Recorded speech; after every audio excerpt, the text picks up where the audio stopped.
qu'est-ce qui cloche avec le site internet de votre entreprise. Parce que c'est vrai, vous allez dessus, vous voyez qu'il a des problèmes, vous voyez qu'il n'est pas parfait, mais vous avez du mal à mettre le doigt précisément sur ces problèmes en question. Et puis dire il faut améliorer le SEO, dire il faut optimiser la page d'accueil, dire il faut restructurer les pages, c'est bien beau, mais tout ça c'est juste des mots très vagues qui ne veulent pas dire grand chose. Donc pour vraiment entrer dans le concret, ce qu'on va faire aujourd'hui, c'est qu'on va diagnostiquer un site internet que j'ai trouvé en ligne, qui est un petit peu aléatoire, et l'idée c'est de vous montrer tout ce que je fais quand moi je diagnostique un site internet, donc en tant que professionnel du domaine, pour que vous puissiez vous faire une idée claire de ce que vous, de votre côté, vous pouvez essayer de faire aussi pour diagnostiquer votre propre site. Pour tout ça, on se retrouve sur mon écran. Voilà le site qu'on va analyser, firecosa.ch, qui est le site internet d'une fiduciaire dans le canton de Fribourg, spécifiquement à Fribourg en Suisse, dans la ville de Fribourg. Donc j'ai simplement tapé fiduciaire Fribourg et je suis allé rechercher un petit peu les résultats que j'ai trouvés. Et en troisième page, j'ai trouvé Fireco, qui me semblait être un bon cas d'étude pour un premier diagnostic. Je vais en refaire sur cette chaîne parce que je trouve que c'est très intéressant et c'est très parlant d'avoir quelque chose de concret. Mais pour ce premier diagnostic, je me suis dit on va prendre un cas qui est clairement améliorable. Donc n'importe qui arrive sur ce site et qui même qui n'est pas spécialiste du web va avoir des problématiques. Mais simplement, je vais vous montrer qu'il n'y a pas que des problématiques de surface, il y a aussi des problématiques un peu plus profondes qui sont intéressantes à analyser. Et là, on aura de la matière, on va dire, pour ce premier test. Je chercherai des cas un petit peu plus compliqués ou parfois plus cachés dans les prochaines vidéos, mais pour le moment, on va se consacrer à vraiment un cas très standard d'un site internet qui a été développé. Quand je l'ai vu, je me suis dit c'est un site des années 2015 et c'est effectivement un site qui date de 2017 apparemment. Le copyright est indiqué en bas.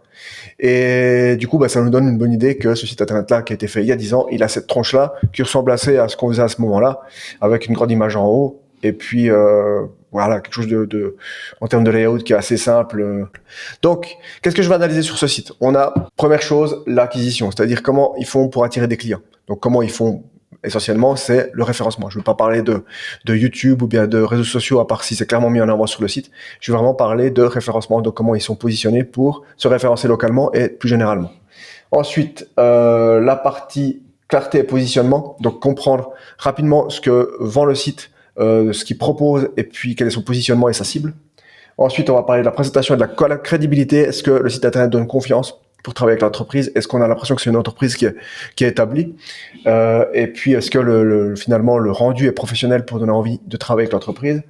Et ensuite, les conversions. Donc, est-ce que le site fait un travail de conversion pour essayer d'amener les clients à devenir clients? Donc, les guider et puis leur mettre des appels à l'action pour aller dans ce sens-là. Et puis, quel est le processus s'il y en a un? Est-ce qu'il est de qualité? Est-ce qu'il est améliorable? Et la dernière chose, c'est la synthèse. Voilà, je vais évaluer le site internet de manière générale sur ces critères-là et puis donner en fait des actions prioritaires à faire pour l'améliorer dans l'état qu'il est là. Donc l'idée, c'est pas de vous dire il faut tout refaire parce qu'évidemment moi mon premier aperçu quand je vois ça, c'est voilà, on fait une refonte. Mais déjà pour se dire ok, comment on peut faire pour mieux se positionner et pour vraiment avoir, comme on dit, des quick wins, donc des résultats rapides qui permettent d'améliorer le site internet. Alors on commence avec la partie acquisition, donc référencement. J'ai tapé fiduciaire Fribourg et en recherchant, je suis tombé en troisième page sur Fireco. Donc troisième page, ça donne à peu près 22, 23e résultat, ce qui n'est pas affreux pour un site internet qui a cette tête-là, on va dire, que même plutôt pas trop mal, je dirais, parce qu'il y en a beaucoup d'autres, des pages de fiduciaires.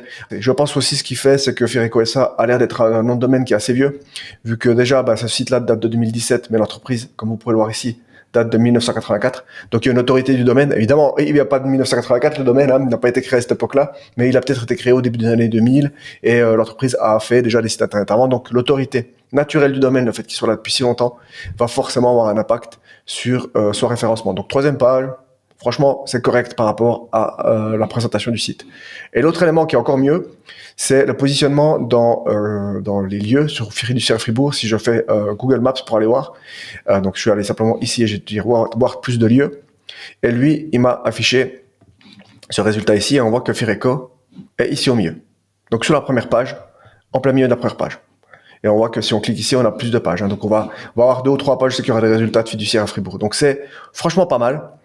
Et on voit même qu'il y a des avis, donc 7 avis, que par rapport au reste c'est pas mal. Et la première chose que je vais faire, comme on va aller sur le site après, c'est de se consacrer un petit peu à ce qui a été fait sur Google Business Profile. Donc je l'ai dit, les avis c'est vachement bien. Si on clique sur l'entreprise, on n'a pas d'image ici, donc le logo n'existe pas. On n'a pas donc ce côté un petit peu cohérence entre la vision qu'on a ici de l'entreprise et la vision qu'on a ici, le logo. Donc Fireco ici en haut. Et puis on a les horaires, on a un téléphone. on a un rendez-vous sur local.ch. Ah oui, non, ils ont comme un système de rendez-vous. Oui, d'accord. Donc, ils utilisent local pour ça. Donc, ça, c'est pas trop mal. Non, ça va. J'aurais tendance à pousser les gens plutôt vers le site internet, mais en même temps, si leur site internet n'est pas à jour, ben, c'est un moyen facile d'avoir des gens qui viennent dessus. Donc, local, c'est l'annuaire en Suisse. Et ensuite, le résumé des avis 5 étoiles et on a un profil LinkedIn. Donc, qu'est-ce qui nous manque sur cette page? Première chose, évidemment, une description, présenter l'entreprise. Deuxième chose, un logo pour un petit peu humaniser puis représenter. Un logo et peut-être des photos de l'équipe. Ça, c'est vraiment quelque chose qui peut avoir du sens pour une entreprise qui est comme ça, locale et qui se veut familiale. On le verra après. Et ensuite, le profil LinkedIn, j'essaie juste de voir. Ok, bon, ça marche pas. Donc ça, c'est un truc à corriger, c'est un truc à éliminer. Et ensuite, ce que je vois encore par rapport à ça, c'est, je vais regarder la catégorie. Donc on va voir, j'ai un petit outil ici dans mes extensions sur Chrome qui s'appelle GMB Spy. Donc c'est un espion qui va me permettre de connaître la catégorie principale de l'entreprise et la catégorie secondaire. Ça me permet en fait d'aller espionner les autres. Voilà. Donc les autres, voir les catégories que les autres ont mis. Donc c'est catégorie primaire, service de préparation des déclarations fiscales, ce qui correspond en fait à ce qu'ils font ici, fiscalité, révision et conseil.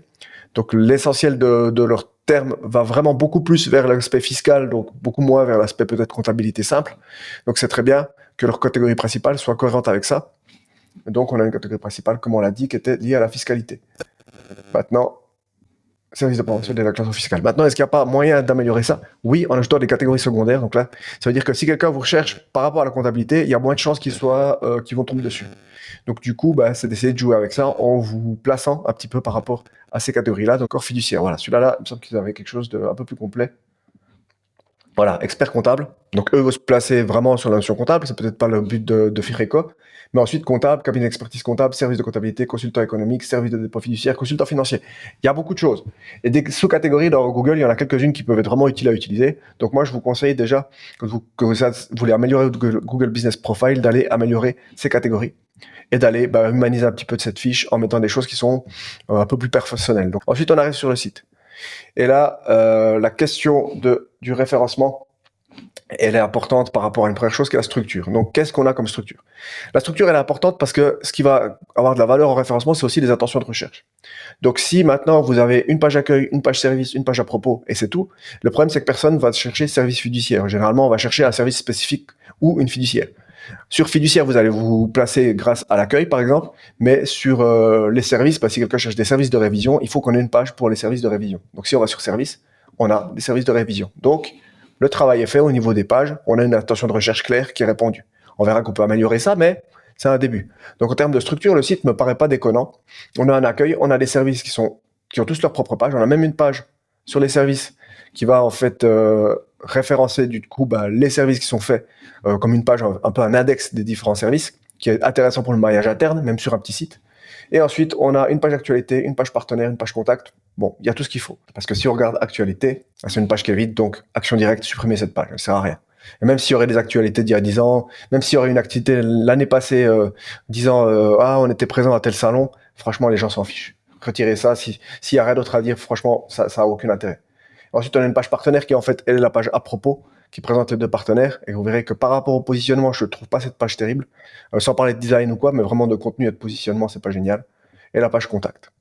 Donc, structurellement, ça fait le taf. Il y a des choses à améliorer maintenant au niveau SEO par rapport au reste. Donc, maintenant, on va regarder la structure d'une page SEO en termes de SEO. Donc, qu'est-ce que ça veut dire? Ça veut dire que cette page-là, elle a plusieurs éléments qui sont importants. Premièrement, la structure, donc est-ce qu'elle est lisible, est-ce qu'elle est facile à comprendre? Mais ensuite, une autre notion qui est importante avec Google pour comprendre le contenu, c'est en fait que Google, il va lire cette page comme une table des matières au départ. C'est-à-dire qu'il va regarder les titres qu'il y a sur cette page, titre 1, titre 2, titre 3, comme vous l'aurez sur Google, sur Word, pardon, et il va regarder ces titres et il va, en fait, sur la base de ça, essayer de comprendre le contenu du site, le contenu de la page. Donc, les titres sont importants parce que ça lui permet, comme une table des matières, comme vous regardez une table des matières, si vous lisez un document Word, de savoir tout de suite où vous vous positionnez. Et si la table des matières, elle est foireuse et qu'il y a que des titres 2, qu'il n'y a pas de titre 1, donc le titre principal, ou alors qu'il y a un titre 2, dessous il y a un titre 3, mais qui devrait en fait être un titre 2 parce que ça a introduit une nouvelle notion, Google, il se perd. Et c'est un premier signal pour lui quand il fait les premières observations et les premiers parcours de la page.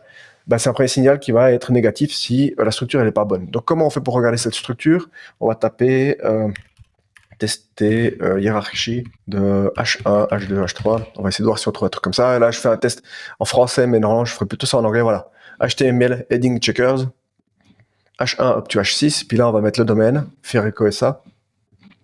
Tac, Perform Check. On va vérifier. et on va regarder ce qui se passe. Et là, on va voir que notre page d'accueil, elle a un H1 et plein de H2.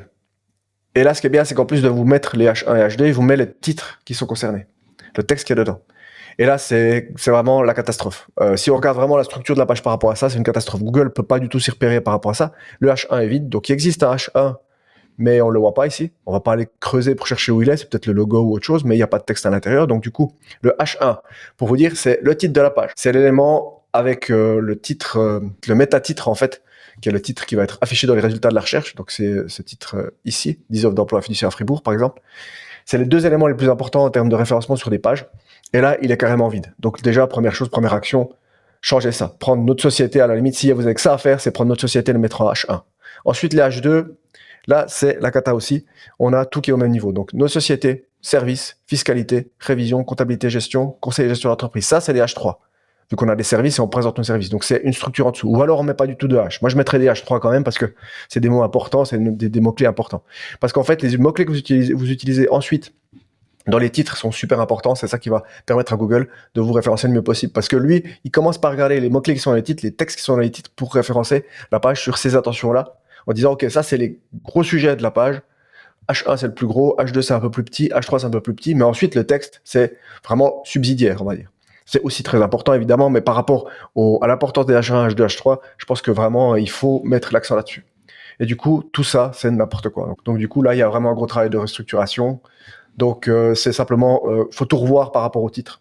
Même si c'est uniquement venir changer les titres, hein, mettre ça en titre 1, ça en titre 2, ça en titre 3 et virer ces titres 2 là au fond, ça sera mieux que ce qu'il y a maintenant. C'est la première chose. Et c'est la même chose sur toutes les pages. Hein. Si je vais sur service, par exemple, on va prendre ça et on va la coller là-bas. On va voir ce qui me sort. Donc, celle-là, pour vous dire, je ne l'ai même pas vérifié. Mais je suis pratiquement sûr que le problème est le même. On n'aura certainement pas de H1, on aura un H2 et que des H2 derrière, quelque chose comme ça. Voilà, c'est la même chose. Donc la structure du site n'a pas du tout été réfléchie quand le site a été fait. H1 est vide et puis tout des H2. Alors que là, de nouveau, on a la même situation. On a une hiérarchie qui est claire visuellement. D'accord ? Même si c'est pas extrêmement moderne, c'est au moins clair visuellement. Donc là, gros problème de structure sur les pages. À corriger. Et l'autre truc que je dis pas, c'est que le H1, il faut qu'il n'y en ait qu'un seul sur la page. Donc là, on n'a pas ce problème, heureusement. Mais il y a des gens qui mettaient tout en H1 avant pour essayer de se ranker mieux. Ce qui était une erreur complète parce que Google, il s'intéressait pas aux plusieurs H1 et même il allait péjorer les sites qui avaient plusieurs H1. Il faut qu'un seul titre de la page et ensuite les H2, les H3, etc. Autre point qu'on peut regarder, c'est les images. Je regarde juste rapidement. Si je vais ici, je fais inspecter. On va pas rentrer dans la technique. Hein. Vous voyez que j'ai sélectionné ça, donc l'image elle est sélectionnée, là, et là on a mis en évidence et il y a un petit truc ici, Alt. C'est le texte alternatif et c'est écrit photo. Le texte alternatif sur les images, il est utilisé au départ pour l'accessibilité. C'est pour que les gens qui naviguent sur le site internet au clavier, qui sont malvoyants ou aveugles, ils aient quelque chose qui puisse leur indiquer, voilà, le voice-over, donc la voix off qui va leur lire ce qui est écrit sur le site, va lui dire, ah, c'est une image, par exemple, ici, une photo d'un point de vue depuis la Béra, par exemple, au-dessus de Fribourg, etc. Ou Molaison, je sais pas ce que c'est. Et du coup, il faudrait l'écrire là dans le Alt. Mais l'autre effet buff de ce genre de truc, c'est que ça va être référencé. Si ce texte-là, Google le référence, et quand quelqu'un recherche une photo et que cette photo a un texte clair, eh ben, il est capable de le retrouver et ça amène les gens vers votre site internet. Donc ça, c'est un gros plus. Donc là, de nouveau, à revoir, ça va pas du tout. C'est pas primordial actuellement, je pense qu'il y a d'autres problèmes avec le site, mais c'est un élément aussi qui va pas.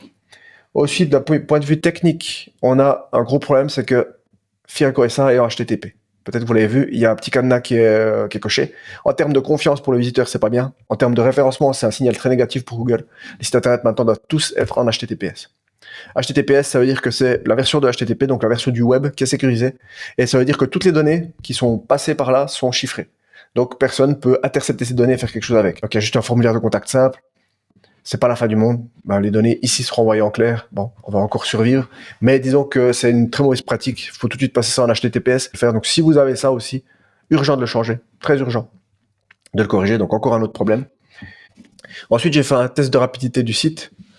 Ouais, c'est pas... Voilà.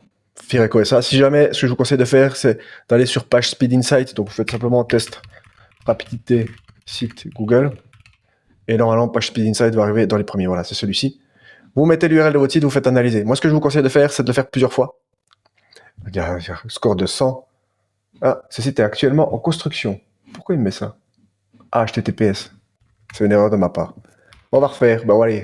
HTTPS existe, mais il n'est pas du tout visible pour le moment. Donc normalement, il devrait donner des résultats moins bons sur la partie SEO. Donc on va laisser tourner. Mais quand vous faites des tests, moi je vous conseille de faire plusieurs fois le test, analyser plusieurs fois et toujours regarder le résultat mobile, pas s'arrêter au résultat bureau. Le résultat bureau est secondaire, il est souvent beaucoup meilleur, mais le résultat mobile est beaucoup plus important. Wesh. Non, il me redirige vers HTTPS. Je sais pas pourquoi. Donc je peux pas vraiment tester, je veux pas creuser pendant 15 ans.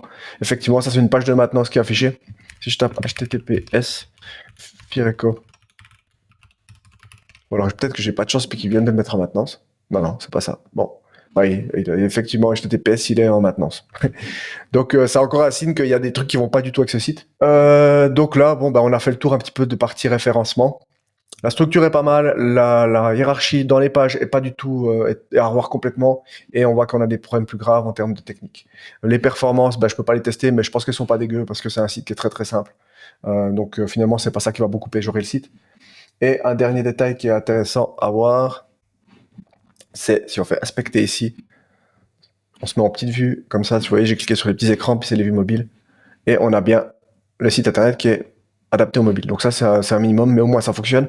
Par contre, le menu, on voit qu'il n'est pas lisible, donc ça, c'est quelque chose à corriger aussi en priorité sur mobile, puisque tout le monde quasiment va se balader sur mobile, et si on voit ça, ça peut très vite nous donner envie de partir. Donc il y a vraiment des gros signaux qui vont pas pousser les gens à rester sur le site. Et maintenant, on va regarder si la clarté et le positionnement en fait de l'entreprise fait son travail pour finalement pallier à ces problèmes. Donc, première chose, si on arrive sur le site, est-ce qu'on comprend tout de suite ce qu'ils font?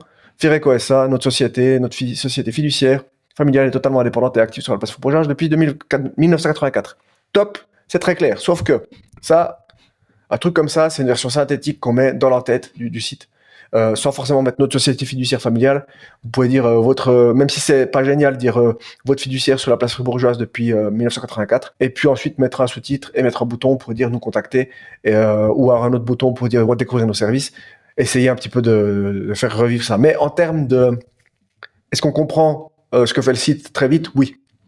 Maintenant, il y a moyen largement de l'améliorer pour le mettre en plus grand et sans avoir besoin d'aller chercher dans le contenu du texte. Rien que ce titre-là, il devrait être modifié avec un titre beaucoup plus parlant. Est-ce qu'on comprend du coup dans quelle zone c'est? Oui. Est-ce qu'on comprend le positionnement? Oui, c'est une société fiduciaire familiale, donc le positionnement est important, on est une entreprise familiale. L'idée, c'est peut-être qu'ils ne travaillent pas avec des clients, avec des gros holdings ou avec des entreprises morales, on va dire, à grande échelle. Si c'est familial, si c'est local, vu qu'ils sont sur la place fribourgeoise. Et ils sont spécialistes dans la fiscalité et la révision. C'est des choses qui sont mises en avant en premier, avant la comptabilité et le conseil dans l'entreprise. Donc ça, c'est aussi quelque chose qui les positionne. Et ils sont experts réviseurs agréés par l'autorité fédérale, ce qui est très bien. Cette page d'accueil, comme vous l'imaginez, on pourrait la revoir de 1000 manières différentes. Mais déjà, en termes de importance, ces trois éléments-là, franchement, c'est les points les plus importants, à mon avis, de leur entreprise qu'il y a à mettre. Petit détail, plus de 35 ans votre service. 84, on est en 2026, ça fait plus que 35 ans, ça fait 42 ans. Donc je pense que là, il y a généralement, faudrait pas mettre les années si on n'a pas prévu de modifier le site fréquemment pour l'améliorer. Ou alors, il faut faire un truc dynamique qui se calcule tout seul. Maintenant, qu'est-ce qu'il y a de différenciant? Le problème, c'est que, alors, ce qui est différenciant, c'est peut-être l'aspect réviseur agréé. Le problème, c'est que c'est pas du tout mis en avant. Donc, il y a tout qui est un petit peu au même niveau. Donc, effectivement, même s'il y a un ordre et une hiérarchie visuellement par rapport à l'importance des services, c'est pas ça qui est très différenciant par rapport à notre entreprise. Vraiment, donc, se différencier là-dessus, je suis pas sûr qu'avec des services qui sont globaux comme ça, c'est possible, mais il faut clairement se positionner, de nouveau, familial pour la révision et la fiscalité en priorité des entreprises. Maintenant, est-ce que les offres de services vont dans le même sens? Donc, si on fait voir plus, voilà, ces pages-là, elles sont vraiment très très faibles. Moi, je le dis souvent, les pages de service, c'est la première chose à améliorer sur un site web quand on veut améliorer les référencements, donc du coup, avoir plus de contenu pour présenter ses services, donner plus de matière à Google pour qu'il vous référence, avoir des intentions de recherche plus claires. Ici, fiscalité, personne ne cherche simplement fiscalité Fribourg. On va chercher remplir ma déclaration d'impôt, on va chercher fiscalité pour mon entreprise, on va chercher des termes qui sont beaucoup plus spécifiques que fiscalité. Et du coup, il faut utiliser ça dans le titre. Et ensuite, on va essayer, plutôt que de présenter que des caractéristiques comme ça, déjà de mettre en avant les bénéfices de votre offre. Donc, vous êtes un expert agréé, c'est vachement bien pour la fiscalité, que vous êtes établi depuis 1984, que vous avez servi je sais pas combien de clients. Et derrière, les bénéfices de votre offre, c'est il suffit d'un email et puis on s'occupe de tout. On gère votre dossier sur ces outils-là, par exemple Winbees, Bexio, je sais pas encore. Essayez de mettre en avant des choses concrètes que les gens peuvent se dire ah bah tiens, il répond à mes besoins. Et ensuite, les caractéristiques de l'offre, très très bien, il y a pas de souci, on peut les mettre. Mais c'est quelque chose qui doit être en fait appuyé déjà à un travail en amont. Donc là, il y a un problème, les pages de service sont très faibles. même si elles existent et qu'elles font un peu le taf. Je dirais c'est quelque chose qu'il faut clairement améliorer. Et en termes de positionnement, l'autre gros problème que je vois, moi, c'est la page partenaire. Cette page-là, pour moi, elle n'a pas de sens dans le cadre d'une entreprise familiale. C'est-à-dire que je verrais beaucoup plus une page à propos, où c'est qu'on va peut-être faire une brief historique de l'entreprise, mais surtout mettre en avant l'équipe. Parce que si c'est une entreprise familiale, c'est pas juste les partenaires. Parce que pour moi, les partenaires, ça donne l'impression d'être un peu exclusif, ça donne l'impression d'être une entreprise où c'est qu'on a finalement les deux dirigeants et le reste, bah, c'est pas important, les petites mains en dessous, c'est pas important. Et ça, quand on a un positionnement luxe, c'est possible. Donc sans être malhonnête de dire ça, simplement, je pense que le positionnement luxe, ça a beaucoup plus de sens de se mettre en partenaire avec vraiment ce côté limite une photo avec votre Lamborghini, quoi. Mais là, on est dans une position où c'est que vous êtes une entreprise familiale, on doit pas mettre partenaire, on doit dire voilà notre équipe et puis les partenaires on peut les mettre en avant puis ensuite mettre notre équipe derrière, je sais pas, mais ce contenu-là est très bien. Sans entrer dans le détail, c'est du à propos. Donc voilà, c'est bien de mettre qu'il est membre actif des experts en audit, experts suisses. Et puis là, la même chose. Donc c'est très bien. Mais derrière, il y a une autre équipe derrière, peut-être des autres gens. Et s'il y a personne d'autre, bah là, on le sait pas. Là, on a l'impression qu'il y a juste des deux partenaires. Donc suppose qu'il y a plus derrière, mais on n'est pas sûr. Donc cette page-là, vraiment à revoir par rapport à cet angle-là, pour être plus familial, pour être une photo aussi peut-être où c'est qu'ils sont ensemble et qu'il y a un côté un peu, ben voilà, le familial, le lien familial, il est là. Donc ça, c'est quelque chose qui est important en termes de positionnement. Pour le reste, j'ai pas grand chose de plus à dire. Ensuite, au niveau de la crédibilité. Alors, ce qu'on peut dire, c'est que le site internet a ses défauts, mais en tout cas, on n'a pas l'impression que c'est une fausse entreprise, on n'a pas l'impression que c'est pas crédible, on n'a pas l'impression que les informations sont incorrectes. On a même ici des petits icônes qui font bien, comme entreprise formatrice. On est clairement dans quelque chose qui est un pignon sur rue, avec une adresse qui est mise en avant partout, un numéro d'étage, des numéros de téléphone, un fax. Ça, c'est top. Super important, le fax. Et puis, le Google Maps, les horaires. Donc là, personne va se dire cette entreprise, j'y fais pas confiance. C'est quelque chose qui colle pas. Le fait que ça date de 1984 aussi. Le premier problème, c'est que en termes de design, on se dit c'est quelque chose qui est laissé à l'abandon, c'est quelque chose qui est laissé de côté, qui est pas du tout moderne. Donc on peut imaginer l'entreprise à papa qui fait le minimum syndical à ce niveau-là et qui derrière est pas du tout moderne. Donc on va peut-être pas aller vers cette entreprise si on cherche une entreprise qui travaille avec des outils récents, qui va nous mettre en place des processus de travail très très efficaces. On va plutôt se dire là, ça va être des emails, des téléphones, ça va être peut-être des rendez-vous sur place. Donc on est dans une optique où ça s'adresse à une cible plus âgée peut-être, à une cible justement qui travaille déjà comme ça, sans se rendre compte, sans le vouloir, mais par le design, par la structure, par la manière dont les choses sont présentées, par l'utilisation ici de citations. Et du coup ça, effectivement, ça peut s'adresser à une cible plutôt, je dirais, 50 et plus, et ça rassure dans le sens que, effectivement, rien ne nous dit là-dedans qu'on ne peut pas faire confiance à cette entreprise. Par contre, rien ne nous dit non plus que les super avis qu'on a vus ici, qu'on a vu ici dans Avis, qui sont super, hein, c'est pas hyper récent, mais c'est déjà pas mal. Et on voit aussi que par rapport à d'autres, ils ont beaucoup d'avis. Ils en ont 7, et la plupart des fiduciaires autour de ça, ils en ont moins. Vous voyez ? C'est très très facile de se positionner. Là, on est dans une position, ils améliorent un peu leur page là, ils font un peu mieux leur site, ils se positionnent beaucoup mieux très très vite, vraiment. Et donc sur le site internet, ces informations-là, faut les reprendre, quoi. Dire ces petits avis-là, ces 5 étoiles, faut essayer de les reprendre, même si c'est peut-être pas ce qui représente l'entreprise aujourd'hui, dans son positionnement aussi d'entreprise stable depuis 1984 machin, il aura peut-être pas besoin de se présenter en mode voilà les étoiles qu'on a sur Google, c'est peut-être pas ce qui intéresse le client potentiel. Mais en tout cas, peut-être utiliser un petit peu ces éléments-là pour dire que plutôt que de mettre cette situation, mettre en avant des témoignages qui sont très forts pour dire que en termes de qualité de travail, les gens sont contents de ce que vous faites et ils sont rassurés de travailler avec vous. Donc du coup, ça permet de rajouter la rassurance. J'en parle souvent, mais c'est comme ça. En termes de qualité perçue, voilà, tout est là. Le site internet est clairement vieux, est clairement vieillissant, est clairement problématique, mais de nouveau, ça participe un petit peu à cet aspect entreprise à papa, qui est pas, c'est pas péjoratif, hein, c'est juste un type de site internet qui te donne cet aspect-là. Maintenant, la partie conversion, donc est-ce que le site fait un travail de conversion ? Non, clairement pas. C'est déjà pas du tout un site internet qui fait du storytelling, c'est pas du tout un site internet qui va parler aux clients potentiels, il va juste parler de nous, voilà, qui est-ce qu'on est,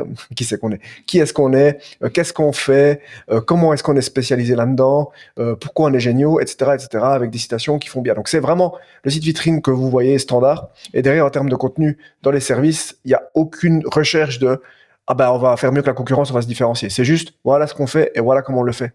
Et même comment on le fait, c'est très très bref, c'est essentiellement dire voilà ce qu'on fait. On a tous ces caractéristiques-là qu'on peut faire pour vous. Mais chez nous, il n'y a pas du tout de travail de conversion. Les seuls appels à l'action qu'on a sont des appels à l'action hyper faibles, comme voire plus, pour aller voir les services, ce que je déconseille de faire en général. Et la page de contact elle met le formulaire de contact enterré en dessous. En plus, elle répète ici ce qu'il y a déjà ici. Donc déjà, le pied de page, moi, je le ferai un peu plus petit, puis cette partie-là, en tout cas, je le répéterai pas. Et puis ensuite, voilà, nom, prénom, email, commentaire. C'est vraiment le minimum syndical. Il y a besoin de conseils ou de renseignements. Donc, c'est même pas vous voulez travailler avec nous, remplissez le formulaire, nous répondrons volontiers. Il y a rien du tout qui est mis en place pour la conversion. Il y a même pas besoin d'analyser quelque chose. Il y a tellement peu finalement qu'il y a pas beaucoup de points à analyser en profondeur, je dirais. Plutôt de la technique, c'est plutôt un travail de fond à corriger.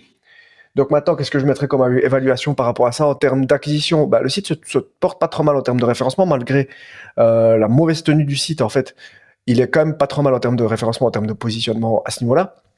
Donc là, je dirais que franchement, référencement, entre Google Maps et l'autre, c'est 6 et 7 sur 10 par rapport à mon intention de recherche au départ qui était très faible.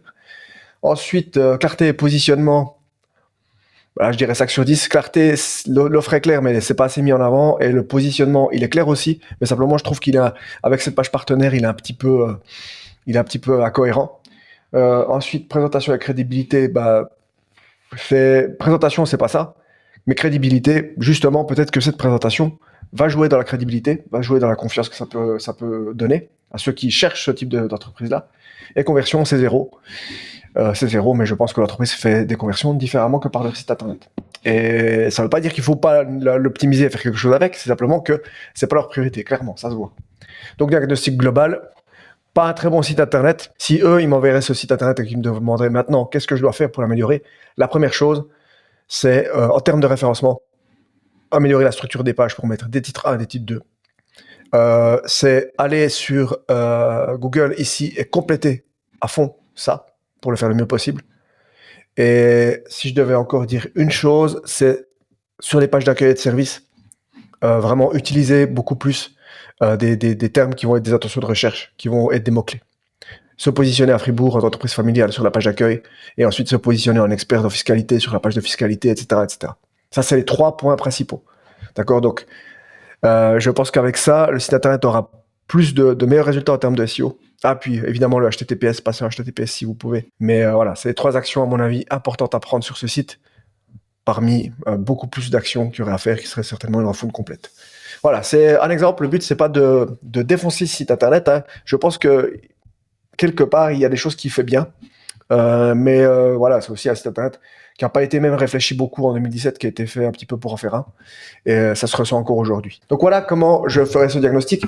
Si vous me demandez un diagnostic en description de cette vidéo, vous verrez que ça sera une vidéo comme celle-ci qui sera, je mets jusqu'à 15 minutes, mais je pense que je fais en général plus long parce que je suis très bavard et il y a toujours beaucoup de points à regarder.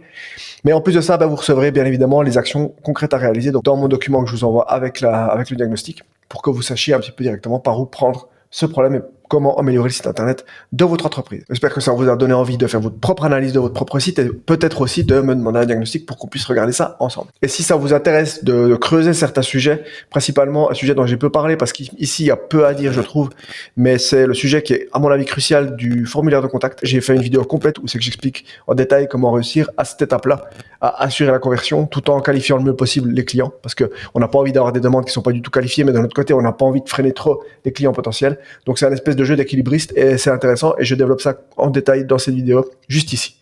Si vous êtes intéressé, on se voit là-bas.